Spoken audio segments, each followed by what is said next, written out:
Hi hello traders and investors. So 2/2/2024 this வீக்கோட, அதாவது பிப்ரவரி மந்தோட ஃபஸ்ட்டு வீக்கோட லாஸ்ட் டே.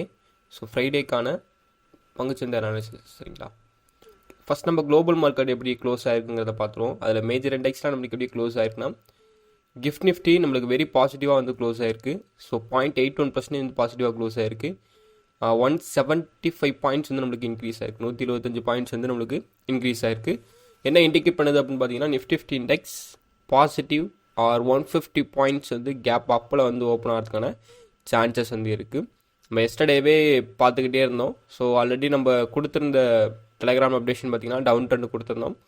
பட் நான் ஒரு எக்ஸ்பெக்ட் பண்ணது ஹை வால்டாலிட்டியில் டவுன் ட்ரெண்ட் வந்து எக்ஸ்பெக்ட் பண்ணி கொடுத்துருந்தேன். பட் நம்மளுக்கு மல்டிபிள் டைம்ஸ் பார்த்தீங்கன்னா மார்க்கெட் வந்து அப் ட்ரெண்ட் போகிறதுக்கான ஒரு மூமெண்ட்டில் வந்து சான்சஸ் வந்து அதிகமாக இருந்துச்சு. பட் அது நடக்கலை. ஓகே, அப்போ கம்ப்ளீட்டாக இருப்பேன்னு நினச்சேன். சரி, மார்க்கெட் நாளைக்கு சம்பவம் பண்ண போதும் அப்படின்னு நினச்சோம். ஸோ அதே மாதிரி 150 பாயிண்ட்ஸ் வந்து ஒரு கேப் அப்பில் ஓப்பன் ஆகிறதுக்கான ஒரு பாசிபிலிட்டிஸ் வந்து கிரியேட் பண்ணி வச்சிருக்கு. சரிங்களா, ஸோ மார்னிங் 6:30 வந்து டலார் ஸ்ட்ரீட்டில் என்ன நடக்குதோ ஸோ அதை பேஸ் பண்ணி ப்ரீ மார்க்கெட்டில் வந்து ஆர்டர் வந்து ஃபில் ஆகிறதுக்கான பாசிபிலிட்டிஸ் வந்து இருக்குது. டவ் ஜோன்ஸ் ஃபியூச்சர்ஸ் பார்த்தீங்கன்னா நம்மளுக்கு 1.1% வந்து பாசிட்டிவ் வந்து க்ளோஸ் ஆயிருக்கு. நாஸ்டாக் பார்த்தீங்கன்னா 1.28% வந்து பாசிட்டிவாக க்ளோஸ் ஆயிருக்கு. S&P 500 பார்த்தீங்கன்னா 1.17% வந்து பாசிட்டிவாக க்ளோஸ் ஆயிருக்கு. ஓவராலாக யூஎஸ் இண்டெக்ஸ்லாம் பேஸ் பண்ணுற அளவுக்கு சம் கம்பெனிஸ் வந்து ஏர்னிங் ரிசல்ட் வந்து பப்ளிஷ் பண்ணாங்க. அண்ட் நெக்ஸ்ட்டு பார்த்தீங்கன்னா ஃபெட்டோட இன்ட்ரெஸ்ட் ரேட்டு அன்னைக்கு மட்டும், அதாவது ப்ரீவியஸ் டே மட்டும் நம்மளுக்கு பாதிப்படைஞ்சிச்சு. ஸோ நெக்ஸ்ட் இப்போ அதாவது எஸ்டர்டே வந்து நம்மளுக்கு மறுபடியும் ரெக்கவர் ஆகி ஸோ மார்க்கெட் பழைய ரேஞ்சுக்கு வந்து பாசிட்டிவாக வந்து ஸ்டார்ட் ஆக ஆரம்பிச்சிருச்சு. சரிங்களா, ஸோ இனிமேல் நெக்ஸ்ட் மறுபடியும் இன்றைக்கி நைட்டு என்ன நடக்குங்கிறத பார்த்துட்டு ஸோ அப்படியே டே வந்து இனிமேல் கம்ப்ளீட் ஆகிரும். ஓகே, ஸோ இந்தியன் இண்டிசஸ் எப்படி நம்மளுக்கு எஸ்டர்டே க்ளோஸ் ஆச்சுன்னா ஒரு ஹை வாலட்டைல் நான் சொன்ன மாதிரி தான். நிஃப்டி பார்த்தீங்கன்னா நம்மளுக்கு ஒரு நிறையா வாலட்டைல் இருந்துச்சு. ஸோ சென்செக்ஸ் நிஃப்டி பாருங்களே ஹை வாலட்டைலாக இருந்துச்சு. பட் ஸ்விங்கோட வாலட்டைலை பேஸ் பண்ணி இல்லை, கேண்டிலோட வாலட்டைலை பேஸ் பண்ணி இருந்துச்சு. ஆப்ஷன் பையருக்குலாம் எஸ்டர்டே வந்து ஒரு டேஞ்சரான டே. ஆப்ஷன் செல்லர்ஸ் மட்டும் தான் ப்ராஃபிட் எடுத்துக்க முடியும். ஆப்ஷன் பையர்ஸ் ப்ராஃபிட் எடுத்துக்கலாம். என்னன்னா டக்குன்னு அவங்களோட டார்கெட் வந்து ஹிட் பண்ணியிருக்குன்னு தான் அவங்க செல் பண்ணியிருக்கணும். சப்போஸ் அவங்க டிஎஸ்எலுக்கு வெயிட் பண்ணாங்க அப்படின்னா ஸோ அவங்களுக்கு வந்து எஸ்எல் வந்து கண்டிப்பாக வந்து அடிச்சிருந்துருக்கும். ஓகே, ஸோ கமாடிட்டி பேஸ் பண்ணுற அளவுக்கு குரூட் ஆயில் யூஎஸ்டி பார்த்தீங்கன்னா 2.5% பார்த்தீங்கன்னா நம்மளுக்கு நெகட்டிவாக க்ளோஸ் ஆயிருக்கு. பிரெண்ட் குரூட் ஆயிலும் பார்த்தீங்கன்னா 2.26% வந்து நெகட்டிவாக க்ளோஸ் ஆயிருக்கு. ஸோ ஆயில் கம்பெனிஸை பொறுத்தளவுக்கு இது ஒன் ஆஃப் த நெகட்டிவ். கரன்சிஸில் பெருசாக ஒன்றும் சேஞ்சஸ் கிடையாது.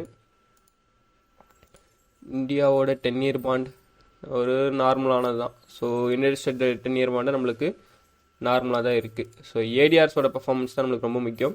அதில் ஆக்சிஸ் பேங்க் பார்த்தீங்கன்னா நம்மளுக்கு பாசிட்டிவாக வந்து க்ளோஸ் ஆயிருக்கு. 1.70% பாசிட்டிவாக க்ளோஸ் ஆயிருக்கு. HDFC பேங்க் சூப்பர் 2.11% பாசிட்டிவாக க்ளோஸ் ஆயிருக்கு. ICICI பேங்க் 2.83% வந்து பாசிட்டிவாக க்ளோஸ் ஆயிருக்கு.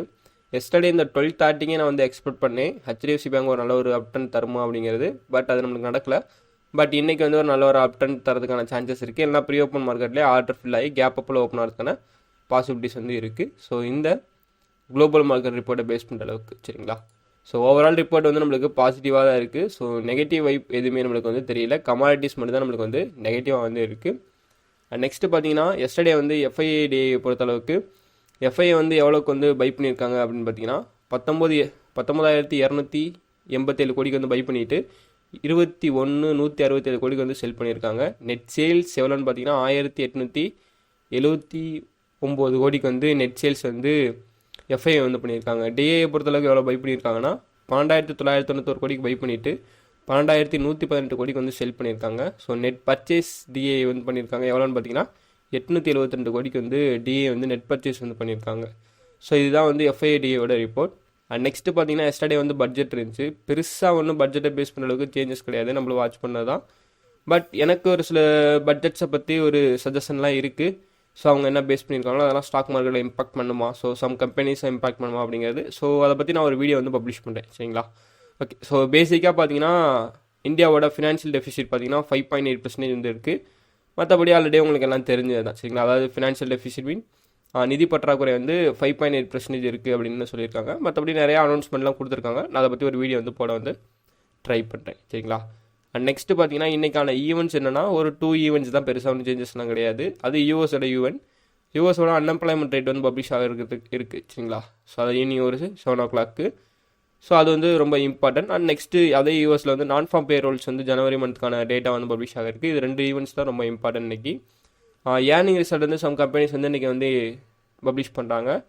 ஸோ அதில் ஒரு கம்பெனிஸ் தான் பார்த்தீங்கன்னா ஸோ டாடா மோட்டார்ஸ் எல்லாருமே எக்ஸ்பெக்ட் பண்ணிட்டு இருக்கக்கூடிய ஒரு கம்பெனிஸ்.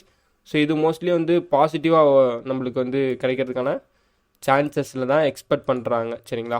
அண்ட் பார்த்தீங்கன்னா யூபிஎல் ஸ்டாக், ஸோ இதுவும் நம்மளுக்கு நிஃப்டி 50 வந்து இம்பேக்ட் பண்ணும். ஸோ நீ இந்த 2 ஸ்டாக்கையுமே வந்து வாட்ச் பண்ணிக்கிறது பெட்டர். ஸோ டாடா மோட்டார்ஸோட Q3 ப்ரீவியூ பேஸ் பண்ணி அவங்க எவ்வளோ வந்து சஜஷன் அதாவது எக்ஸ்பெக்ட் பண்ணுறாங்க அப்படின்னு பார்த்தீங்கன்னா நெட் ப்ராஃபிட்டில் வந்து ஒரு 53% வந்து ரெவன்யூ வந்து இன்க்ரீஸ் ஆகிறதுக்கான சான்சஸ் இருக்கும். 22%. சரிங்களா. Sorry 53 rise to 53 to 22% on strong JLR sales குரோத்தை பேஸ் பண்ணி. சரிங்களா. அதோட ப்ரீவியூ இது பார்த்தீங்கன்னா ரெவன்யூ வந்து இப்போ வந்து எஸ்டிமேட் பண்ணுறது பார்த்தீங்கன்னா அரசு பார்த்தீங்கன்னா 10,08,168 கோடி வந்து எஸ்டிமேட் வந்து பண்ணியிருக்காங்க. அண்ட் நெட் ப்ராஃபிட்டை பேஸ் பண்ண அளவுக்கு 4,546 கோடி வந்து எஸ்டிமேட் வந்து பண்ணியிருக்காங்க. ரெவன்யூ பேஸ் பண்ணுற அளவுக்கு 1,08,128 கோடி. Sorry, okay. ஸோ நெக்ஸ்ட்டு இன்றைக்கான ஈவெண்ட்ஸ் வந்து கம்ப்ளீட் ஆகிடுச்சு. ஸோ ஏர்னிங் ரிசல்ட் பப்ளிஷ் பண்ணியாச்சு. ஸோ அதை ஏர்னிங் ரிசல்ட் பேஸ் பண்ணி நியூஸ் வந்து கொடுத்தாச்சு. And Nifty 50, bank Nifty, fin நிஃப்டிக்கான இன்ட்ராடே லெவல்ஸ் என்ன, மேஜர் சப்போர்ட் டிஸ்டன்ஸ் என்ன பர்ஃபார்மன்ஸ் கொடுக்குது, இன்றைக்கி மார்க்கெட் எந்த பக்கம் மூவ் ஆக சான்சஸ் இருக்குது அப்படிங்கிறது ஜஸ்ட் நம்ம செக் பண்ணிக்குவோம். நிஃப்டி 50 இண்டெக்ஸ் 1 டே டைம் ஃப்ரேமில் வந்து ஃபஸ்ட்டு லாங் டேர்ம் அனாலிசிஸ் வந்து பண்ணிவிட்டு அதுக்கப்புறம் இன்றைக்கான சப்போர்ட் டிஸ்டன்ஸ் என்ன அப்படிங்கிறத பார்ப்போம்.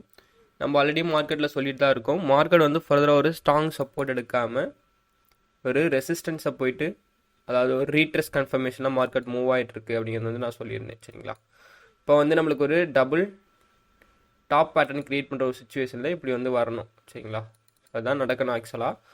பட் எனக்கு ஒரு கேப் அப் அப்படிங்கிறனால எனக்கு எக்ஸாக்டாக இந்த all time high support or இந்த லெவல் சப்போர்ட், இந்த ட்ரெண்டோட சப்போர்ட், இது ரெண்டையும் போயிட்டு ரீச் பண்ணிவிட்டு மார்க்கெட் வந்து கீழே விழுகிறதுக்கான சான்சஸ் இருக்குது. சரிங்களா. ஒன்ஸ் எனக்கு இந்த ட்ரெண்ட் அண்ட் ஆல் டைம் ஹையை பிரேக் பண்ணிடுச்சுன்னா மார்க்கெட் நியூ ஆல் டைம் ஹையை கிரியேட் பண்ணும். அப்போ ஃபர்தராக சப்போர்ட் எதாவது ஆக்டிவ் ஆகும்னா 22,128 டு 21,777. ஸோ இதுதான் வந்து எனக்கு நெக்ஸ்ட்டு வந்து சப்போர்ட்டாக வந்து நிஃப்டி 50 இண்டெக்ஸ் வந்து ஆக்டிவாக வந்து இருக்கும்.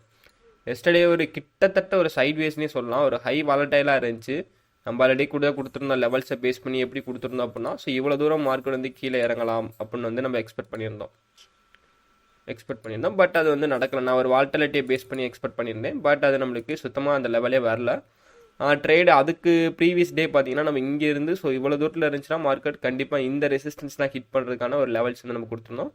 ஸோ நம்மளுக்கு அது போயிட்டு அக்யூரேட்டாக ஹிட் பண்ணுச்சு. பட் நம்ம இந்த பிரேக் அவுட் வந்து நம்மளை ட்ராப் பண்ண பிரேக் அவுட் அகெயின் பார்த்தீங்கன்னா ஒரு எக்ஸாக்டாக 11 o'clockலாம் மார்க்கெட் வந்து ஒரு கேண்டில் ஸ்டிக்ஸ் வால்டாலிட்டி ஸ்டார்ட் ஆகிடுச்சு. ரொம்ப ஃபாஸ்ட்டாக ஏற்ற இறக்க ஒரு ½ hour பார்த்தீங்கன்னா நல்லா இருந்துச்சு. மார்க்கெட் ரொம்ப ஃபாஸ்ட்டாக வந்து ட்ராப் பண்ணிட்டு இருந்தாங்க.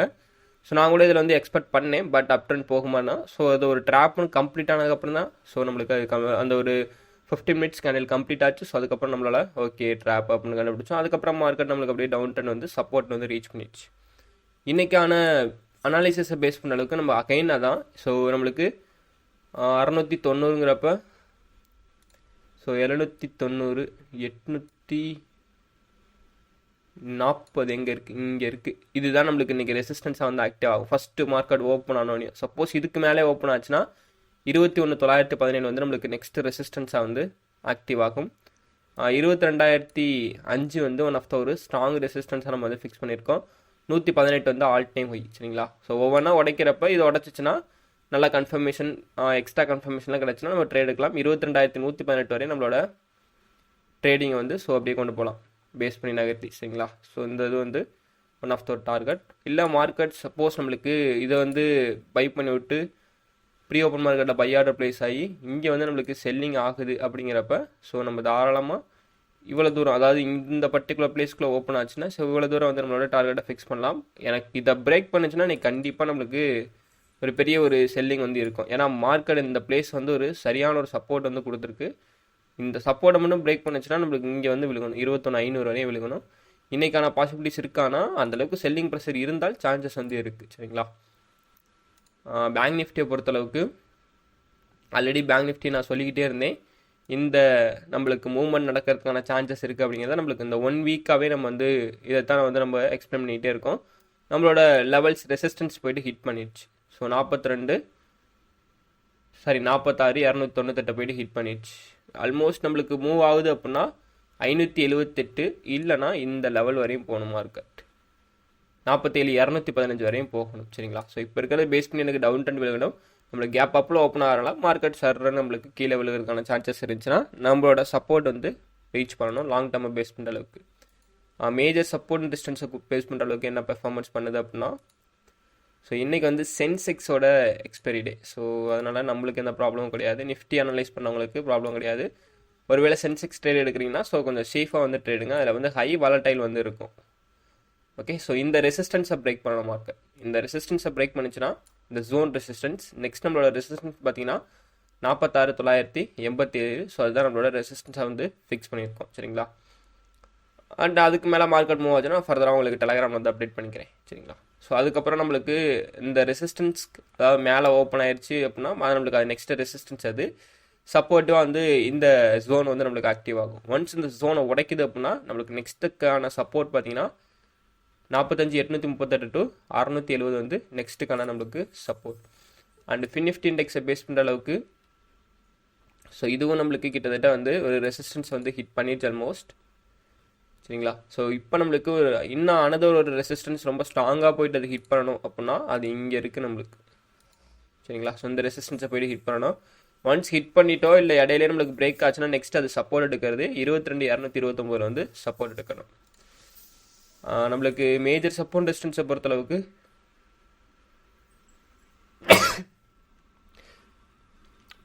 Sorry for the interruption.